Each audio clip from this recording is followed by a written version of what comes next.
Jay Shear. Jay Shear. Jay Shear. Jay Shear, business consultant. Jay Shear. Jay Shear Business Consulting.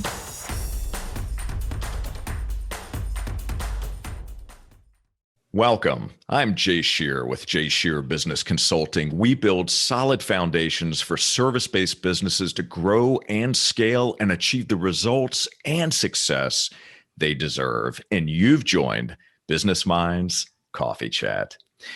There's a simple yet wise mantra that I often think about that says, pain is inevitable, suffering is optional. We all experience life interruptions, illnesses, relationship issues, business challenges. The question is, how do we move past these setbacks, change our mentality, and turn them into comebacks?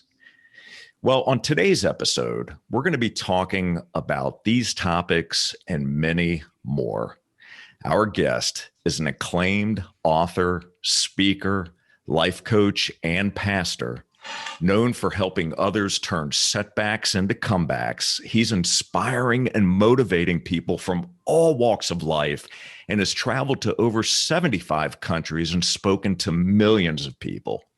He's been featured on countless shows and media outlets, including Oprah Winfrey's Super Soul Sunday, Fox News, The Huffington Post, and many others. Please welcome the Worldshaker himself and the man Quincy Jones calls the voice of inspiration to this generation, Tim Storey. Tim, thank you so much for being here today. It is wonderful to see you. What a privilege. So I'm a fan of what you're doing, and knowing that I was going to be on the program, I studied you even more. And so I'm excited about today's conversation.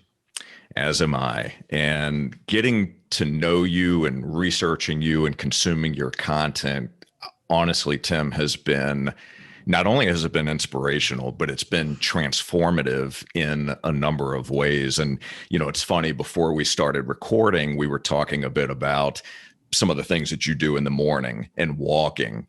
And your latest book, I actually purchased that as an Audible book. And so I listen to that each morning. I listen to that during part of my morning routine, and it has been just so incredibly helpful. So we're going to be digging into that here as well. So before we do, I thought that a good starting point for us to really dive into the conversation would be, I'd love it if you could share with us the moment where you realized that you had the gift and the ability to be able to transform lives. Yeah, Jay, I think that, like for many people, all of us have what I call a calling. We have a calling. And I think that our calling calls us. I'll start with a brief story that, as you know, I work with entertainers. So many times to find out about the entertainer, you could ask the mother a lot about the child. So I was having lunch with Brad Pitt's mother, who's really nice, Jane Pitt. And I was talking about what did Brad want to do when he was younger. It's amazing that what he wanted to do, he's doing. He wanted to be, of all things, an architect. He wanted to be an actor. He wanted to be a humanitarian, and he has done it. So, as you know, I work with Robert Downey, and I was talking to Robert's mother on the set of a movie, and everything that he wanted to do is what he's doing: humanitarian, director, producer, actor, all those things. So I could go and tell you maybe 10 celebrities, same thing, including P. Diddy and his mother just the other day. So I feel like for me, my calling was calling me at an early age. And that calling was to help the struggler, to help the underdog, to help the person who needed a boost. Now, I didn't know everything about it. I just knew that I had something in my heart that really cared about hurting people. And that started early.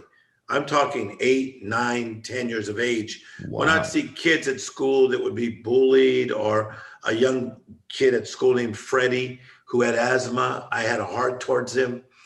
But it was over time with the right tutors and mentors that I began to discover what I was really called to do. And many people helped pull that gift out of me. Interesting. So was there a particular catalyst or something that led to that calling where your eyes were opened and you were at a point where you could receive it and actually work with that gift? Yeah, 100%. I think that like in our family, we had 5 children and my mother and father, but we were lower income in Compton, California. We were very crowded. I won't even tell you the number of rooms. It was very small. Just know my brother and I had to sleep in the living room. So I think that to feel the cramp, the crowded, the confinement felt so limiting. And when I began to experience other kids in school and sometimes visit their houses and see that they did not live that way, and their refrigerator was full and their house had more joy and peace, I said, wow, my house is really missing a tempo. There was not a tempo of you can, you will, you might go to Harvard or Yale. It was more of a survival type of environment that I was initially raised in. So with that said, what words, as you think about your past and how far you've come and what you've learned, the valuable lessons that you've had throughout the years, what words come to mind that you would use to describe yourself? I would say compassionate. I would say full of mercy, not a low dose, a high dose. But I would also say a very good listener. And, you know, as I got older and I began to work with Walter Matthau, Jack Lemmon, Charlton Heston, Tony Curtis, as I moved into Beverly Hills and became a very well-known life coach, what a lot of these older gentlemen would say to me is, you know, Tim, one reason we love to dialogue with you is you're a phenomenal listener. And that is something that's almost a missing skill set. So I think my ability to listen and really hear what someone's saying and not always looking for the answer before they've spoken maybe their pain, I think that that's part of my superpower is listening. Yeah, it's remarkable when you listen to you speak and when you're engaging with someone. When I watch some of the work that you do and your church services as an example, it almost seems like you are so fully present in the moment and that you're connecting with people on a level that you don't often see. And that to me it's a skill set. And is that a skill that you have honed over time? Is that something that you've been very intentional about working on? Would you say that came naturally to you? It's a great question, Jay. Great question. I think it's innate, number one, but more than natural, it's definitely a skill set I've honed and worked hard on it. Because I think that you've heard it said before, if we're not careful, we'll become human doings instead of a human being.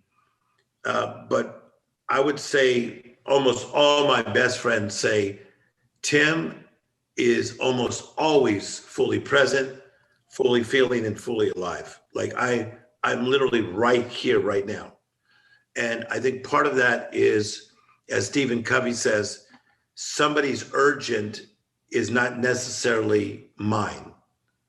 So there's constantly people looking for me at all times of the day and night because of what I do for a living. Wow. But their urgent is not always mine. I have to stay in that moment. Otherwise, I might miss something that could help change somebody's life and change my life. Amazing. So I would love to explore for a couple of minutes the why behind the work that you do. I mean, you've listed off already a number of amazing people that you've had the opportunity to work with and to help along their journey, which is an awesome responsibility as a coach, as a mentor, as someone who, whether it's spiritually related or not, someone who has that responsibility to guide someone and help them through a transformative process. So why? Why do you do this type of work? What is it that drives you, that motivates you, that gets you out of bed every day and being able to show up your best self? I think part of it, Jay, is the people that I studied in my formative years, starting my junior year of high school. I read a book about the life of Mother Teresa, who was a nun, and she was a school teacher, but she heard the cries of the orphans, and she decided to give up her job as a teacher to shift to deal with the cries of the orphans. And little did she know she'd be one of the most well-known names in the world today and still be helping tens of thousands of people on a daily basis, even after she has passed. So I studied Mother Teresa, I studied Nelson Mandela, I studied Gandhi, I studied Jesus through the Gospels. And what I learned is that there's a lot of value in being a servant and really being a person that serves another person's dream, serves another person's life. And that is the lifestyle that I chose. When I went to seminary as a teenager, later went on to get my doctorate in world religion, I never thought about being a pastor. That seemed very religious to me, or being like a guy on Christian TV. That seemed kind of hokey, to be honest. But what I did want to do is what I was called to do, and that was serve people. So whether it be from the inner cities that I still do, third world nations, the orphanages, working with Robert Downey Jr. In prison reform, working with the elderly abuse, all that is part of my calling, and that is to serve people. So that is where I really get a lot of fulfillment, is in serving people. I really, truly do get fulfillment from this. So when you are serving others, when you are working with those that are having difficult times in their lives, no matter what it is, it could be abuse situations, it just could be challenges dealing with everyday things that happen in life. How do you, as a coach, how are you able to help them, but then not allow what they're going through to become part of who you are? So are you able to separate that? And if so, how do you do that? It's extremely difficult. So that's why you see, let's take other professions where dentists have a lot of anxiety and depression that is talked about within that profession. Doctors, same, mostly surgeons dealing with delicate situations. Clergy burnout from priests, rabbis, ministers, monks, a lot of burnout going on. And so I had to really get mentored correctly in this. I was mentored by Dr. Helen Mendez, who taught at USC, University of Southern California. And she took a liking to me, and she worked with me for 18 years. And she really did help me to realize that it is not my place to fix anybody. I cannot fix anybody, but I can help them with the right tools, the right skills, help them to work on their attitude, and then know that I did the best I could.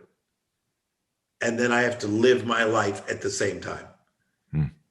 And I tell you, and if you do not create those boundaries, then you're in trouble because you're carrying too many caseloads with you.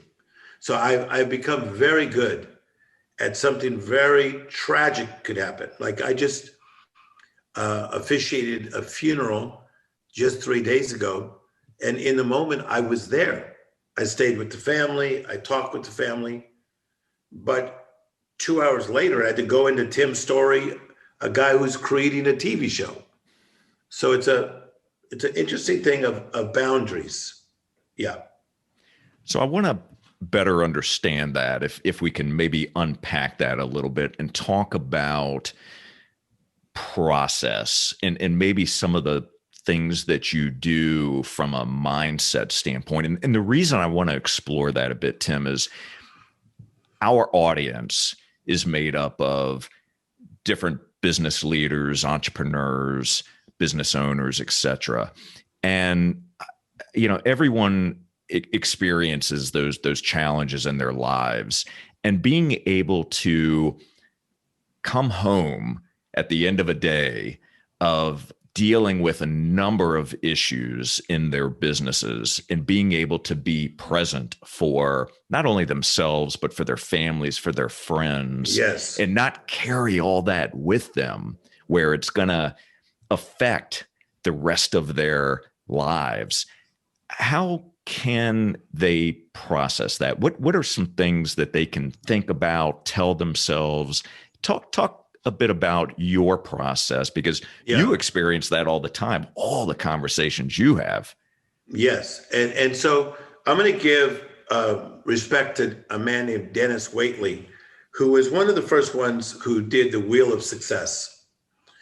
And in that wheel, he talked about the physical body, the mental, the clarity of mind, the spiritual life, the job, the finances, the family. But then he goes on to mention something interesting, the social life, okay? And I feel that for people, that all of us that are going through life as we are, and those of you that are listening, that we can have balance. And I hear a lot of my friends saying they do not believe in balance, but I will tell you, they look like they don't have balance. I believe in balance. I believe in vacations. I believe in sleeping. I believe in exercise. I believe in joyful moments. I believe in making time for magical moments. I believe in putting God first and my family second and my job third. I believe that when you follow those types of guidelines, that you can have a fulfilled life. And because this is that in life, you're always going through either recovery or discovery at all times. So let's say in your family life, you're going through a recovery zone. Maybe your daughter's challenged or your son is challenged, right? So that's one area. And if you just focus just on that, you're missing the other areas where you might be getting blessed. And that's in your own marriage, in your physical body, in your job, in your finances. So I like to break it into that wheel and work on that wheel on a daily basis. I do it on a daily basis. I look at that wheel and I take inventory of where I am that week. I love that. I think that's a great, not only exercise, but practice for all of us to put into place. It's a great reminder and gives us much greater perspective as well. So I would love it if you would share with us part of your morning routine, some of the things that you do to start your day the right way so you're showing up empowered and ready to serve at the highest level that you do serve at. Yeah. So I'm a person that even if I'm taking a long road trip, I don't like the gas tank to get too empty. I just don't like the feeling. And so I will make people laugh. They'll say, Tim, we have a half a tank of gas. We're doing well. You know, maybe we're driving LA to San Francisco. I go, it's okay. Let's go to Starbucks and get more gas. It's the same thing in life. I cannot afford to let my gas tank, my spiritual tank in this case, get really low. Then I'm in trouble. So I really do this thing where I wake up, brush my teeth, wash my face. I have my clothes set out already, and I walk for an hour or an hour and a half, and I listen to either a podcast like one like yours, or listen to a book on tape, or listen to the Bible on tape. And what am I doing? I'm renewing my mind because my background is Christian. And there's a scripture, Romans 12, that says that renew your mind and then you will know God's will. And as I renew my mind and cleanse my mind, it's amazing that things unfold rather than me trying to just push them out and manifest them on my own. So I walk or for an hour, hour and a half. Then I have a gym in my house, in my garage, that a friend of mine purchased all the equipment, over $25,000 worth of equipment. I have a gym. I work out 4 or 5 days a week. I do that. But I'm going to tell you something, Jay. At that time, and just this is us talking as friends, I probably have 40 texts or calls that have come in by that time already. Wow. Okay. So if I just jumped on somebody's urgent, and what the texts say many times is, come on, Tim, can't you give me 5 minutes? Because I life coach people that play at a very high level, and they're used to getting what they want. They're like, I need a quick answer from Tim Storey, and that's a compliment that they are asking for me. But I can't give them what they want if I'm dealing with a tank that's almost on empty. So I have to fill my tank every day. I go from my overflow. So since I'm from Compton, I'm going to rhyme. I flow from my overflow. Love that. So powerful. Are there any non-negotiables that you have? So just to give a bit of context, you mentioned that during part of your morning routine, you'll receive all of these text messages, emails, and the like. So do you have a specific process where you say, I'm not responding or even checking those text messages or emails until? So are there non-negotiables for you when it comes to health and spirituality and life care? It is an until. And the people that really need me, they have access to 3 of my assistants that they know if it's really urgent, then the assistant knows another way to get a hold of me. And so, because that does happen sometimes, because I deal with people who are struggling through addiction, recovery, mental illness. Maybe we've had a breakdown. Maybe somebody got in trouble late that night and they need me urgently. So on those matters, that my staff knows how to find me. But otherwise, Jay, if I do not protect my mindset, and if I do not protect my soul, my spirit, because the Bible says out of the heart comes the issues of life. So therefore, guard your heart. So my joy comes from my heart. My peace comes from my heart. My contentment comes from my heart. My courage comes from my heart. And my better decision-making comes from my heart. So I have to protect that. Absolutely. So speaking of protecting your peace, when you're confronted with a challenge with a client that you're working with, is there any type of issue, problem that you won't address? I will address them all, but I feel at times, Jay, that what they're dealing with, whether it be a male or female, might not be what my strength is. So I do deal with psychiatrists. I do deal with psychologists. I do deal with other health coaches, physical fitness coaches, healthy nutrition coaches. And so a lot of my more famous clients, I'm known for like putting a team together. And for some of these people, there's 3 to 5 people on the team because it's that big of a star. And in order to keep them on the right path, I never think that I am the answer. I'm really good at certain things and only so good at other things. So I've always just felt, Jay, I'm a piece of the puzzle, but I must be good at what I do because the people are coming. I'm really good at turning your setback to comeback. That I got down pretty well. Absolutely. And you've written a book all about it. So, Yes. which, by the way, we are going to link in the show notes Tim's books, because we certainly want to be able to emphasize and amplify those, because there's some great content. And it's not just reading and consuming, it's actually taking the information and putting it into practice. And with that said, I want to jump right into your latest book. And I mentioned to you that I've been listening to that book. I've already gone through it 1.5 times, but I listen to it when I'm exercising, when I'm walking, when I'm on the elliptical. And that's my time to really delve into what's most meaningful to me and set me up for success for that day.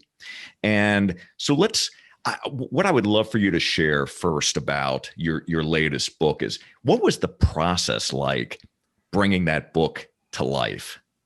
Yes. Do you mind if I show it? No, I would love for you to. Yeah. And this is not for the sake of sales. This is just the sake that I'm so excited about it, the miracle mentality. Because, Jay, as you know, with projects that you do, it was conceived years ago. And I would observe as I would travel the world and meet a lot of people. And the more I got to know them, I found people caught in what I call a mundane life, normal, regular, status quo. And a lot of people, almost by accident, you ask them, how are they doing? How are you doing? I'm okay. How are your kids? Okay. How's your job? Okay. And so they were living in the land of okay. Then I would find the more I got to know somebody, that not only were they maybe caught up in mundane, but they were also caught up in messy. So I met a lot of very together people who do well financially, but they were always putting out fires. There was always this mess. And then I saw this third tier, which was a lot of people got caught up in this madness, which was chaos. So I began to start writing notes years ago about where's the magic? Where's the extraordinary? Where's the unusual? Because little kids love the magic. And so I have researchers. And so I started talking to psychologists and other thought leaders and doing my own research and having other researchers study, and literally compiled probably 75 pages on the subject of play, Play, on why kids like to play. It allows their imagination to just soar. It is the habitat that they love to be in because they're playful, they're full of imagination. They many times have a friend that we can't see, but they can see that friend. And they want to be astronauts and presidents and NBA stars and doctors and all these things. And I thought, what happened? What happened to the 5-year-old with the look in his eye, right? And the glow in his face that said, yes, you can. So I wrote a book to take us step by step on how to align ourselves with who we really are. I believe that we could return to that innocence and we could think magical thoughts just as we have in the past. Fantastic. And you start off the book with telling the story of Disneyland and Yes. that magic and that aha moment that you experienced. And the book is it's such a great read, and it really is a step-by-step process. And as you consume the words in this book, you and I'm talking about this from an experiential standpoint, you will feel the mindset shift that occurs. And if you put into practice, and I'm speaking to everyone right now who's watching and listening this, when you are actually reading and putting into practice what Tim has written here, you will see changes in your life. But like most things, you have to take action. Yes. Right? That's where the magic occurs. So it has been a blessing to be able to read the book itself and to be able to consume your words. And I'm so appreciative that you took the time to create that book and allow the rest of us to benefit from your words. So thank you for that. And Jay, thank you for that too. And for the compliment on the book. I think many times people, they think that one does a project because I think I just want to do a project. But I like to really just share from my heart about things. Like, for instance, as a speaker, when you do it as long as I have, and you become known for being pretty good, you get paid a lot of money. So when you go do these big conferences and all over the world, they pay you very, very well. This whole idea of book writing is a lot of work. It is a lot of work because I did it with HarperCollins, #1 book publishing company in the world. So they have a lot of guidelines, a lot of things they want, demands on time. Then I got an amazing editor named Nick Childs, who teaches at Princeton University. And he's a thinker. And I'm telling you, Jay, that was challenging for me because I like to rhyme a lot. So I like to say things like, don't sit in your setback, don't settle, don't cement. And he would look at me like this on Zoom and go, that's all you got on that? Can we go a little deeper? Go deeper. Can we go a little deeper?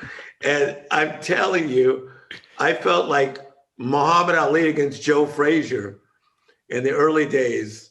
Like the first 3 months was us boxing with each other. And I remember one day he said, you're starting to get it. You're writing like a writer, not like just a talker. And man, like something just released, and I started to really write like a writer. And so he says, okay, so all that other stuff that we've written, we're tossing that. And I'm like, what? I'm like, oh, look, oh, my baby. And so I'm very, very excited about this book. It's well thought out. People like yourself who are intelligent are loving the book. And I talk about miracle mentality in parenting, as you know, and your job and your finances and your own personal life and your own mindset. I think it's an essential book, and that's why it's doing so well. By the grace of God and friends like you, the book is doing extremely well. I think it's going to have a long run, but it's doing extremely well. We should hit New York Times bestseller list probably in 3 weeks. Outstanding. And Oprah's interviewing me again. And, just so many doors that have opened over the years where all my friends are being nice from Fox News to CNN to MSNBC to Netflix, et cetera. So I think that the message is needed mostly at a time like this. Oh, I couldn't agree with you more. It's amazing how things like that happen, and I don't believe that there's any coincidences there. So for the book to have come out when it did, at the right time with the right message, and it's a global message, which is great. So it's not, you've covered so many different buckets. You talked about Dennis Waitley and that circle, right? So you've hit on each of those buckets, which creates it's for everyone, right? It's for everyone to be able to benefit from and to learn from and to gain greater perspective. So again, we're going to put the link in the show notes here, and I would highly encourage everyone to go and pick up a copy of The Miracle Mentality.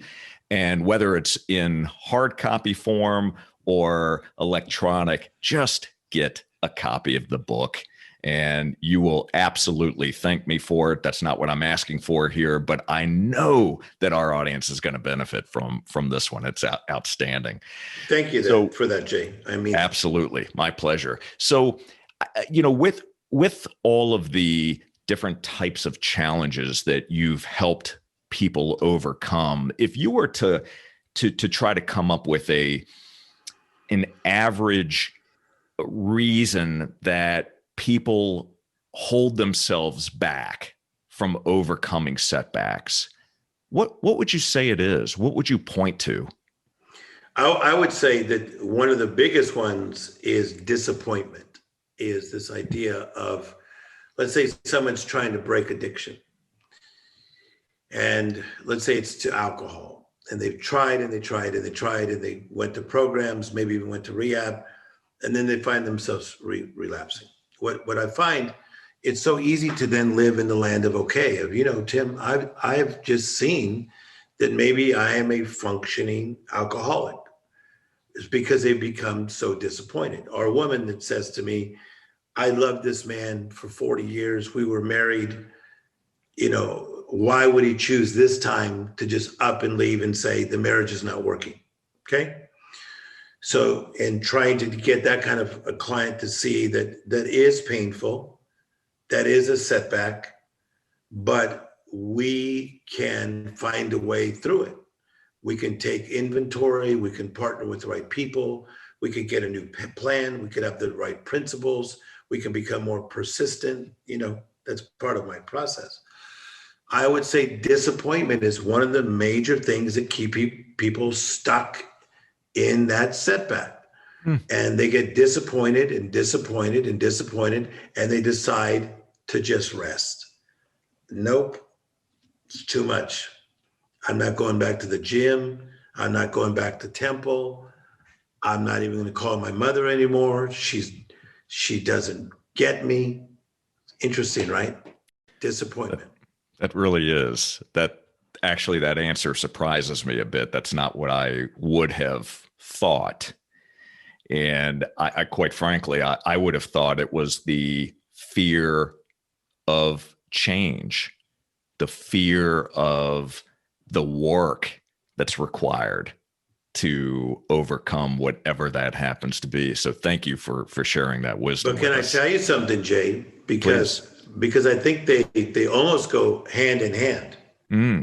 So because many times people will fear change because they say, what if I put all that energy into changing and then it doesn't work again? So really that disappointment and that fear with a lot of my clients does go hand in hand. Interesting. Okay. Well, thank you for sharing that. I appreciate it. So, Tim, before I ask my final question to you, where can we go to engage with you, to consume your content? And obviously, we're going to link to your books. Where else can we go to reach out to you? I think the best place is timstorey.com. And Storey is Storey, as you guys will put in the link. So timstory.com. We have some neat things going on. On Monday nights, I do this thing where I chat with people. And I'm going to have my guy Joseph reach out to you because you would love it. I do a panel. And just on last Monday's discussion, we had over 500,000 views. Wow. Yeah, so it's really good. I mean, I have anywhere from Deepak Chopra to on and on and on. But I do a panel style, just talking about life. I'm going to have Joseph reach out to you because I like the way you think.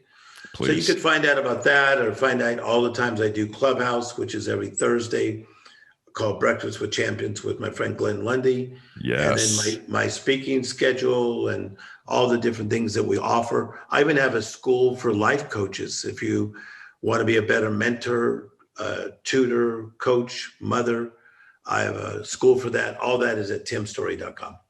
Outstanding. Well, we'll definitely link to that as well. And Tim, I love it. You're everywhere. You continue to look for ways to deliver more value, to serve more, and just keep bringing your best self to the table. I think it's outstanding.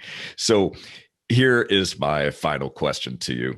What is the most valuable, unexpected lesson that you've learned from a client, and how did it impact you? I would say I'm going to go to Quincy Jones. Quincy Jones said to me one time, he says, you're too careful in everything you say. He said, you process everything you say because you probably have had to. It's true, because when you're a speaker, it's almost like a slide presentation. You need to let it go around once before you say it. You may say something that's not great. And I'll never forget one night at Quincy Jones' house, which I've been around him for over 25 years. He said, tonight, this is a zone where nothing is wrong. No idea is wrong, because we're working on a project. He said, don't you dare get intimidated by me. Don't get nervous about what I might think about you. This is like a no fault zone, no judgment zone. So I'm going to throw out a topic. You tell me what you really think. Oh my goodness, you talk about liberating. It was amazing. That was one of the best lessons I've ever learned. That sometimes, Jay, we need to go into that place of we're not going to be judged, and just really talk to a friend and say, this is an idea. Maybe it may not be perfect. It's not completely well thought out, but this is the idea, because you might come up with something brilliant. And I will say this, that he said he did this to Michael Jackson, and that's how they came up with the song Billie Jean, because they had completely different lyrics, and they threw it into that space, and they created the beat, they created the lyrics, and that song has gone all over the world, and it's still one of the highest selling albums of all time, Thriller. Amazing. Beautiful. I love that. Thank you so much for sharing. And I just want to thank you so much. I'm grateful for you. Thank you for sharing of your knowledge and your wisdom and your spirit, Tim, and my gosh, I mean, talk about showing up, talk about being present, talking about connecting. You've done all of that and so much more. And I know that our audience is going to receive tremendous value from everything that you shared today. So thank you so much. I appreciate you. You're welcome. And what a privilege to serve on your program today. So for all my people that follow me, make sure and follow everything that Jay is doing, and all his information will be right there. Thank you for that. And for all of you, thank you so very much for watching and listening. And please take a moment to subscribe, rate, and leave us a review. We would love it if you would share with us maybe one or two key takeaways from this episode. That way we know what resonated with you, and then I'll make sure that that information is shared with Tim as well. And to enjoy more episodes and to learn how Jay Shear Business Consulting can help your business, All you have to do is visit jshearbusinessconsulting.com. And until next time, keep learning and growing. And please pick up a copy of The Miracle Mentality. And we'll see you on the next Business Minds Coffee Chat. Take care. Jay Shear. Jay Shear. Jay Shear. Jay Shear. Business consultant. Jay Shear Business Consulting.